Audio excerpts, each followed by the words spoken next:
question. Can you just give us a status of the Xavier men's basketball roster as it sits today? Obviously, had a lot of guys leave through the transfer portal, but also brought in a number of guys. If I'm remembering correctly, you'll correct me if I'm not. The one incoming freshman that had been committed decommitted, if I'm remembering correctly. So kind of fill us in on where Xavier is today as they wrap up spring practice. Yeah, so they have one scholarship remaining. You're allowed 13 scholarships. They have 12 filled. A few of those are returning guys. Trey Green will be back this coming year. He was a freshman on last year's team. Dalen Swain will be back this coming year.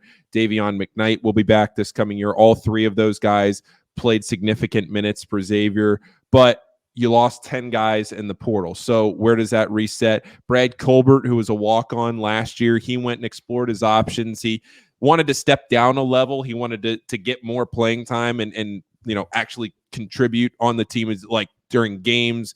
But Sean Miller viewed him as one of the most valuable practice players. It really is amazing when you talk about guys and walk-ons and practices and everything. Like, you don't really think about it. But having somebody there that's been through it for now 3 years and can kind of lead some of those guys in the scout team.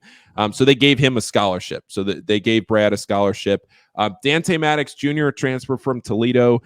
He's one of the transfers. John Hughley IV, who was a transfer from Oklahoma and from Pitt. He's been hurt the last couple of years. Had a great season 2 seasons ago at Pitt.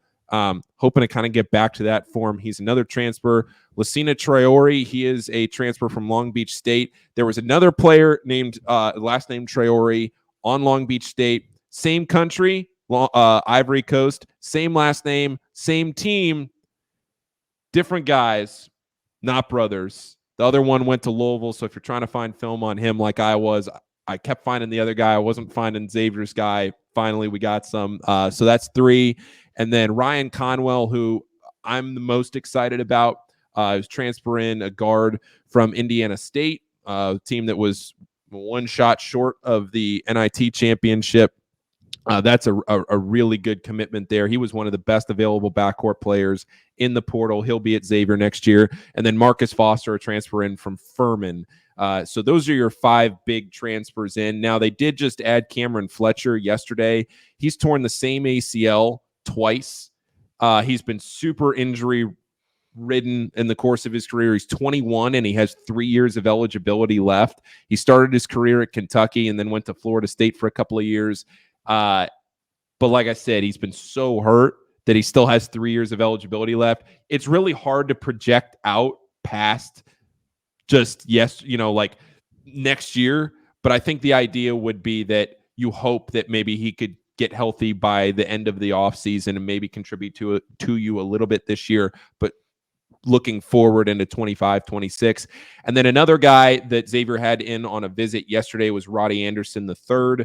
He was played for Boise State this year, also I think for San Diego. So potentially, if that's a commitment there, that would be your 13th scholarship. But he was just on a visit. That's just the last name that we had.